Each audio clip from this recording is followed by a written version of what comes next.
You might know Python for its clean syntax and readability. It is a language explicitly designed to be approachable. But beneath that accessible surface lies a structural vulnerability that can stall the most promising project. As a program grows in complexity, it inevitably mutates. What starts as an elegant script becomes a chaotic web of interacting moving parts. To understand why, we have to look at the two components of any program. First, there is state.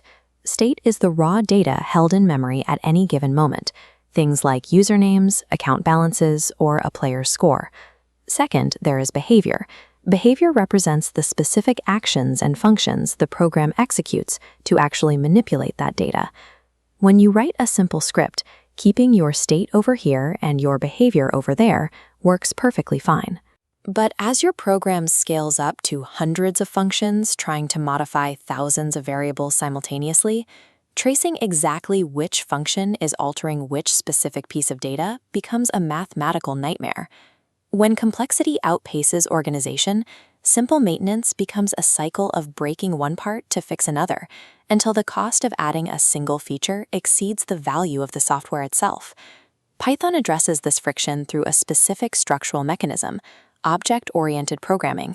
Instead of leaving data and functions scattered across a file, object-oriented programming takes specific pieces of state and their matching behaviors and wraps them tightly together into secure, singular packages. By isolating these components, the code is rebuilt from a tangled web of disconnected actions into a highly controlled ecosystem of self-contained entities. Building these packages starts with a class, an abstract blueprint holding 0 live data, establishing the rules. To pull that blueprint into reality, Python uses a constructor, the __init method. This memory allocation materializes the blueprint into a tangible, working object. The class dictates the exact geometry of the code. The constructor provides the spark to actualize it.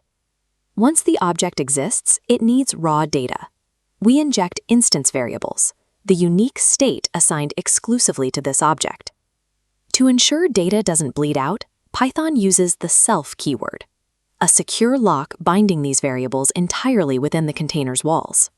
With the data secured, the object needs a way to act. We define methods inside the class body to serve as behavior. These methods live permanently inside the object, giving them exclusive access to read and alter the locked instance variables behind closed doors. By fusing instance variables and methods together, the object operates as a perfectly self-contained universe of data and action. We now have a clear mechanical pipeline. An abstract class and a constructor generate a self-contained object holding its own state and behavior. The mechanical advantage here is scale.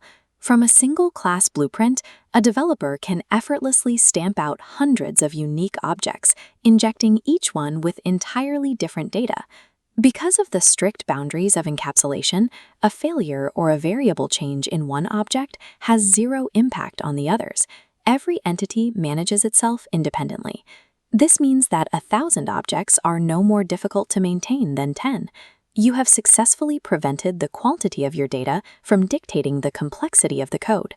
This rigorous architecture is the literal foundation of the language. Under the hood in Python, almost everything is an object, from complex modules down to basic numbers and strings. This highly structured logic exists inside a language designed to be playful. Python takes its name directly from the Monty Python comedy troupe, reflecting a design philosophy that balances strict data architecture with human-centric readability.